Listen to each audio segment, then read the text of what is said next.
So, what is it I normally say when a video start? Hey, Roger Federer.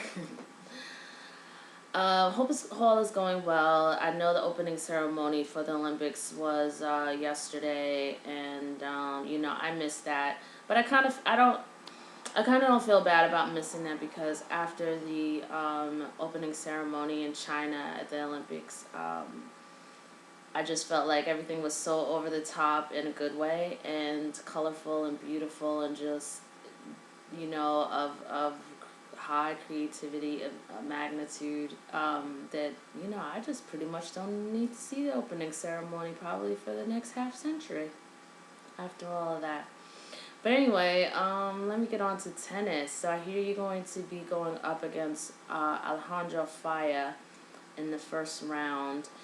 And it looks like your draw is pretty decent. You know what I mean? You know, seems like a whole bunch of the handful of usual suspects. I expected just quite a little bit more diversity, but then again, I look at it and I look at it like this. I guess the normal guys, who you always see playing in the tennis tournaments. It would make sense that they're going to be playing in the Olympics and taking up all of the spots in the Olympics. I think there are only 64 places anyway. So I don't know, but last time, I don't know why, but last time in the Olympics, I just saw players that I didn't even know. Like, I think I saw a player from Peru or somewhere in South America, and I was like, oh, I've never seen that player before. So I just expected that it would be just a little bit more, maybe diversity isn't a good word, but just a little more variety, just a little bit different from the usual suspects, the usual, whole group of guys and all that. But anyway, so yeah, you're going to be going up against Alejandro Faya, And I made a really bad joke that came up in my head earlier, which was like, Roger Federer needs to just make sure he puts out his fire. Did I really just go there and just really tell you guys that joke? It was just so bad. Alright, whatever. I'm just going to keep it moving. So it's gonna be interesting. Last time you had to pull back from 2 sets down, 2 sets to love, and pulled out that win. Was that at Wimbledon? I can't even remember. I think it was at Wimbledon, like the first round or something like that. Was that last year or the year before? One of those, I think. But yeah, that's going to be interesting. Like, how's he gonna come into the match? What's he going to be thinking? What do you think his approach is going to be? And then maybe you don't even want to be doing too much of that thing, wondering what he's going to be thinking anyway. You're just going to be tailoring your own game to get yourself to the next level. But it's going to be interesting since you actually just played at Wimbledon, and I think a lot of people feel like you just kind of came in and you have a lot of confidence and you maybe even switch up your game on some people as well. And, I think because obviously, the Olympics, they don't come around as frequently as Wimbledon. This is also another historic chance for the top guys, the top 10, those usual suspects to just go, you know what, this is really my chance. And they could look, from Wimbledon. I think there's a little bit of an opening there, and then again, there may not be like an advantage to look at like how Roger Federer was playing at Wimbledon and just go, how could I basically try to break his game down. So it'll be interesting. Like, hopefully, you're like taking a look at those things and touching up things. And I think personally, people like Djokovic. I think Djokovic, and I could be speaking and making up stuff for him. But, I mean, for me, if I were Djokovic, I would be looking at you like, I need to really kind of get bounce back and make sure that, I'm very present in Roger Federer's head. And how am I going to do that? Like, I really want to assert myself and make sure that he knows that I'm going to be on his heels for number one in the world. And that's not, to say that's not to create anxiety. It's just for you to, once again, like I was doing my other videos, like take that data and make it fire in the belly and not a burden on the back or cause for any anxiety. But that's just what I'm thinking. Like, it's like, after the Olympics, there'll be, I don't know what, like Toronto, Montreal, what are those three, and Cincy, and I know another commenter on the board last week also talked about, I think it was Toronto and Cincy, and that Djokovic has to defend one of those tournaments. I can't remember which one. But it'll be interesting. It'll be really interesting because I think that if I were Djokovic, I'd be looking to like get into Federer's head a little bit, and not to make it seem like hostile. You know, like tennis is a war and tennis shouldn't be something that's fun, but this is it's the stakes are high, so I guess it just comes with the territory, but just know that that's just what it is, and that it's not to cause anxiety or anything like that or stress. I'm not saying that you're getting stressed out, but I'm just saying in general. But yeah, I would be looking like, you know what, I just want to make sure Federer's not getting too comfortable and just knowing that I want to press for my spot, my number one place. I wanna get that back, but actually it's not his number one space, it's yours. So yeah, it'll just be interesting. So I just really feel like, the advantage that people sort of have, and you kind of have the same advantage, I suppose, but why do I feel like people will just, look at your performance at Wimbledon, and just see where any cracks were, and just go, okay, this is how I need to play him on grass. Like, people like Murray, people like Djokovic, who,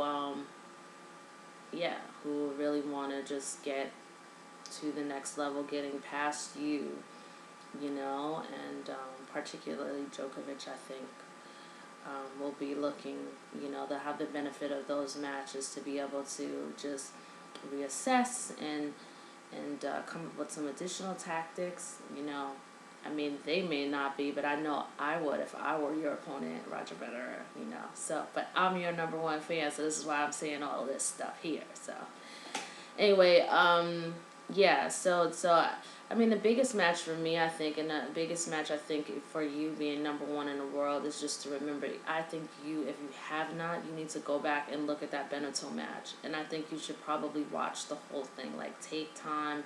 I probably don't have time at this point. Maybe if I had time to make a video a week ago, I could have said this to you while you were on vacation or whatever, but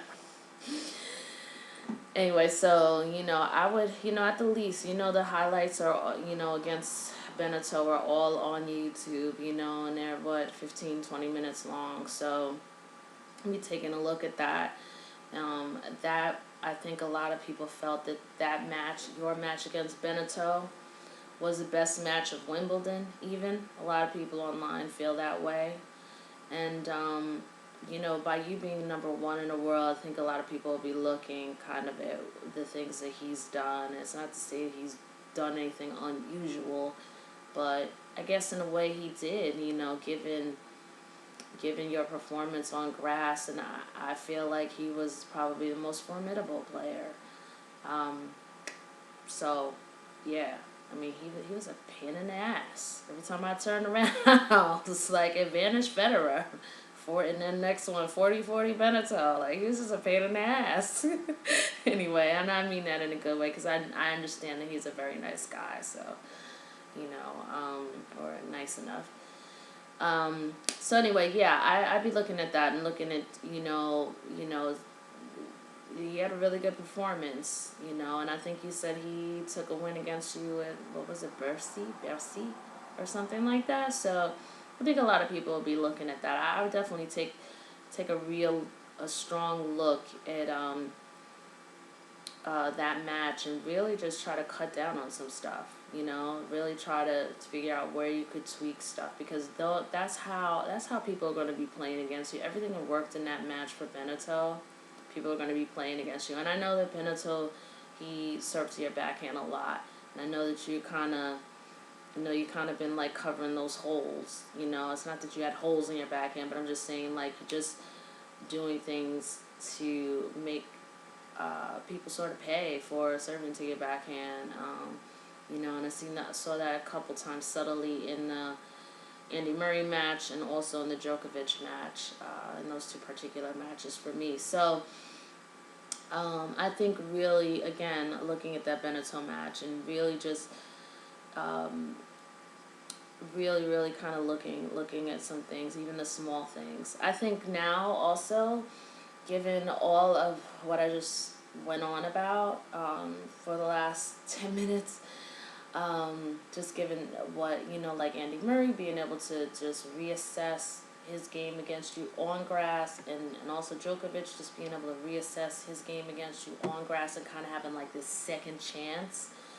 I think that I want to really press for you to like sort of evaluate taking certain chances at the net, like, and it's not to say don't make plays at the net, but really push hard to make the plays at the net be 100% economical. Cash in for yourself, make them return dividends. Because there are a couple of points I think you lost, like just hitting a drop shot again, and that, like, Roger, like, we have to agree to disagree, I guess, on this. I hope not. I hope y'all like sway you to like really put a little bit more speed on the ball. And I understand like maybe the nature of the drop shot, or maybe the nature of the direction of the ball, or whatever, that you might not be able to put speed on it. But then again, I also feel like you're ridiculously talented, and I feel like I could just say, Roger Federer, put some more speed on that, and that you can do it. That's how I feel. Like, I put my order in Roger Federer, and he can do whatever on the tennis court. But I think, especially particularly being number one in the world, you have, like, whenever Rafa's going to get himself together, I don't know what's going on with the tendonitis thing. I mean, it's very unfortunate and unfortunately timely at the same time. But I mean, I feel like there's certain things that you just can't take a chance with. I don't feel like, in the future matches, like, I hope you're not, I've got so much love for you, Team Federer, so just saying, with love, I hope you're really not going to be, like, taking chances with the drop shot, in the future up against Rafa at this point in time where you're trying to hold number one, where you are holding number one in the world, because that is not going to work against Rafa, and that is not going to work against a Djokovic too much, Could work against Murray, I guess, who was a little bit clumsy or whatever. I hate Murray now. But, so I can't even, I can't even say that I'm being, like, objective there. I'm just probably being, like, just hostile. Hostile. But, yeah, I just, like, that drop shot thing, like, that's an actual point that you lose. You know what I mean? And given that a lot of these matches, between the three of you, Djokovic, and Rafa, just that given that you guys go against each other, it's not even including the other players who are like the sharks in the tank, who are good guys who could knock anyone out at any second on a bad day, or on their good day, or on a top player's bad day. But just between the three of you, like, the talent, the intensity, the will to win, the competition is so stiff between the three of you that you can't afford, like, honestly, you can't afford to BS with like, have shots that are like BS, you know what I mean? I'm not saying that your shots are bull. I'm just saying that the results, you know what I mean? Like, you cannot freaking play footsie out there, like, with this freaking drop shot. I mean, it was one drop shot, I don't know. Djokovic, was it? I don't know what it was. He hit a drop shot, you ran to the net, you did what you were supposed to do. You got the drop shot back. I think you returned it by hitting a drop shot, and then he ran to the net and just hit it right past you. And it was kind of like you knew that shot was just not the decision that was going to bring that point over to your side. So you kind of didn't even like chase the ball in a way. It was kind of like, oh yeah, I kind of messed that up. And I'm just saying, like, you absolutely have to figure out a way that works for Roger Federer, but that is also going to return dividends for Roger Federer, and not do any favors for a Rafa or a Djokovic or even a Murray, who, you know, these guys, the competition is so ridiculously stiff. Like, you cannot afford to lose, like, even 1 point in a stupid way. And I'm sorry, I'm not calling you stupid. I'm not calling your shot making stupid. I'm thinking the result is just stupid. Like, you deserve that point. You should not lose it in such a, when I say stupid, I think it's just like a door was just so easily open for it's almost like giving someone something, or doing something, and it just opens the door for someone to get like a free point or something like that. So I really am not trying to insult you. I swear. Because I don't think that at all. I think you're hugely, obviously, you know I have enough respect. You know I have a lot of respect for you. I won't even go and bore you with my whole, you know, trying to justify what I said like I normally do. I'm sure you're probably here with me.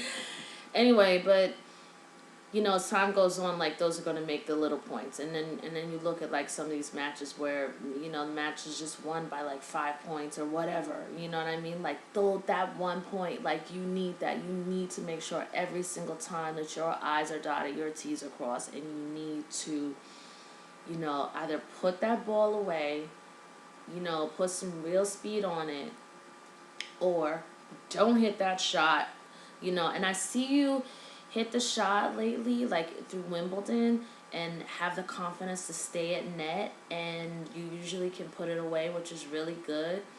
But to really, I think you as the expert to really figure out, like, knowing when to do that and when not to. And for the most part, you've really kind of cashed in on it. But there's just been a couple times where that shot just does not pay off. And I know, personally, that drop shot thing, I'm sorry, I just don't think, unless you're really ready to be like a madman up at the net, fine, if you can make it work and stay true to yourself. You know, I'm not telling you to turn into a different player or anything like that, but that is not going to work against Rafa. Like, hitting that little drop shot, you know he's going to chase that mess down, and you can't afford to, like, give him anything. Nothing.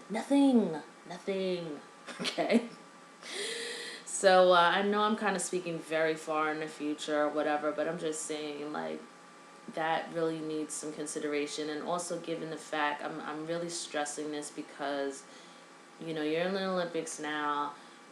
There's certain people who have played against you who might have a quote-unquote second chance because they got to see how you've been playing on grass. You've been playing well, so maybe they'll assume that you won't really be changing up much, you know, and they'll be looking at their failures against you. They'll be fixing them, and Roger, I know you want this gold medal. So it's what, the Olympics, is it 2 weeks or 4 weeks? I can't even remember at this point. But dig down deep, seriously, and, you know, even if it isn't, I'd go and look back at that Benetton match. I'd be looking at the Murray match, I'd be looking at the Djokovic match, and at the least, I'd be looking at the highlights, and they're all on YouTube, Roger. They're, like, all on YouTube. So, the entire match is on YouTube, and also the highlights. So, you know, maybe you can't afford to sit down for 2.5 hours or whatever at a pop, but you can't afford to look at the highlights. But I think I would particularly look at a lot of Djokovic's match. I don't know why. I think so. I'd look at I'd look at Murray's match too, but I don't know. I mean, not as much as I would look at Djokovic's. But, you know, it's all a crapshoot. Who knows who's going to make it or whatever, and you should never underestimate anybody, so I don't want to even, like, create that atmosphere. But, you know what, good luck with everything. I apologize I haven't been able to make that video I promised that I was going to make, but I am going to make it. So, yeah, good luck with everything. And, yeah, I feel like I'm just kind of rambling on, so I think I'm going to go. And, yeah, you know, just be aware, like, people have gotten to see you play really well on grass for the last 2 weeks. So some of the players you've defeated will feel like they have a little bit of a second chance. Like they can look at their matches from just a few weeks ago and then start improving stuff. I think they'll also look at the Beneteau match, which I think for you, the player who beat an Andy Murray would be a different player, like if he were to go back in time and play against Beneteau, but it's still good to really look at stuff and don't take anything for granted. Like, no, you made a mistake here or an error, an error there, or that Beneteau made a couple of things work against you. Like, the time is now while you're at number one to not take any single thing for granted. Like, oh yeah, he got away with that one thing. I think you should be a little bit like a pit bull a little bit and be like, how can I make sure that doesn't happen? You know what I mean? How could I close that off in the future? Because these guys are hungry, Djokovic will want to get back to number one. You guys are just like 70 points apart or whatever. Rafa will want to, try to get in there as well. And, then there's Murray too, who got to really play a match against you. And he was pretty strong in his own right. And, so I think he'll also be looking. He's got a lot of mental stuff to get over, And you know what? Nobody wants to. I'm sorry. I fucking hate Murray right now. I'm sorry. Oh God. Nobody kind of wants to. A lot of people probably kind of don't want to see him win because he's just so damn miserable. Like, I want to see him standing there with the cup, so damn miserable. I'd rather see someone who's happy in general, just a little bit happy winning. But anyway, didn't mean to like go off on him, or maybe I did. But yeah, I think it's interesting. That a lot of these guys will probably be stimulated in a new way, even though they've lost against you. So I think it's really important for you not to take anything for granted. Your volleying, your approach at the net, like, you really need to be on top of that. And I don't want to say you haven't, because I've really seen you like pull the drop shot off and then really stand at net and be very vigilant and be ready for someone to hit it back, and then you put the ball away, and I commend you for that.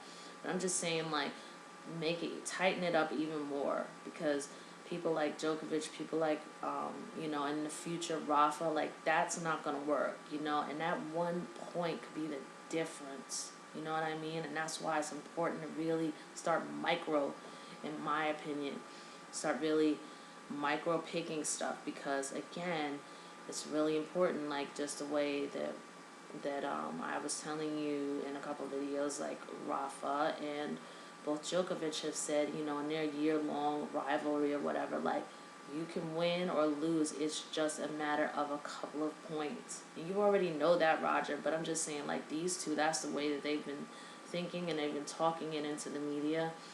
And no one should get any gratuity. No gratuity in 2012 or 2013 or ever. No more gratuity. No room for anyone to just get some free favors. You know what I mean? If you're going to approach the net and hit a drop shot, just make it work. Just make it work. Don't let anybody come up and be able to hit it back. That's all. I mean, or otherwise it's just useless. You know what I mean? You might as well not even make that play. So that's what's important. Again, it is the Olympics. Like I said probably like 5 minutes ago, and I'm being very repetitive now, but the fact that people are able to have like a quote-unquote second chance with you, you have to kind of look at the fact that, like, you can't do stuff where it leaves a door open for anyone, makes it easy for anyone to sort of fight back and get a point. So I would really close off the drop shot thing. Like, totally do it, when it can work.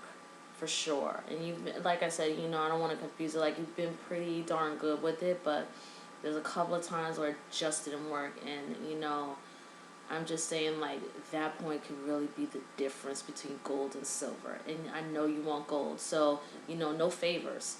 I'm going to end this on that. Like, no favors. That's it. That's the point of this video. Message for Roger Federer. No favors. I'm going to name this video that. Good luck with everything. Take care. Bye-bye. And I'm still will come up with that management plan. You know, I'm just all in the middle of moving, etc. Any other excuse you want to throw in there.